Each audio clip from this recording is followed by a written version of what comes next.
Welcome to my channel legal awareness. आज आपण पाहणार आहोत transfer conditional on performance of act no time being specified for performance. याचाच अर्थ आज मी तुम्हाला एक उदाहरण देऊन समजून सांगणार आहे. समजा पांडुरंग नावाचा एक शेतकरी आहे आणि त्याचा एक पुतण्या आहे विनायक. पांडुरंग विनायकाला सांगतो की विनायक, माझ्या नावावर असलेले 5 एकर शेत मी तुला द्यायला तयार आहे, पण माझी एक अट आहे, तू तुझ्या स्वतःच्या कष्टाने या शेतात एक विहीर खोदून पूर्ण करायचीस. आता या व्यवहारात पांडुरंगाने विहीर खोदण्यासाठी किती वेळ आणि कोणती तारीख दिली नाही, नो टाईम स्पेसिफाईड. अशा वेळी काय होईल तर अशा वेळी एक अटी पूर्ण कराव्या लागतात. अट 1, वेळेचे बंधन नाही. विनायकाकडे विहीर खोदण्यासाठी कोणताही ठराविक काळ नाही.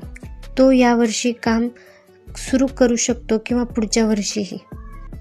नंबर 2, अट कधी मोडली, फेल असे मानले जाईल. समजा विनायकाने विहीर खोदण्याऐवजी त्या शेतात एक मोठा सिमेंटचा कारखाना बांधला किंवा ती जागा अशा प्रकारे बदलली की तिथे आता विहीर खोदणे कायमचे अशक्य झाले, तर विनायकाने अट पूर्ण करण्याची वेळ घालवली आहे असे मानले जाईल आणि त्याला शेत मिळणार नाही. नंबर 3, नैसर्गिक कारणामुळे अट अशक्य झाल्यास.